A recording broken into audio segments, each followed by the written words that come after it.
All right, besides the door, we have the garbage disposal. It's already been attached and the water drains. They had to redo the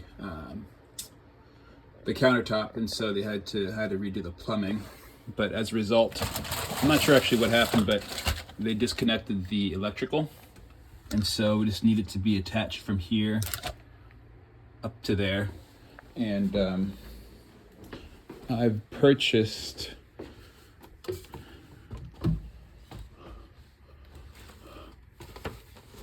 some stuff. I'm not sure if this is going to be enough to get the job done, or if you need something else, but I do have something here for that.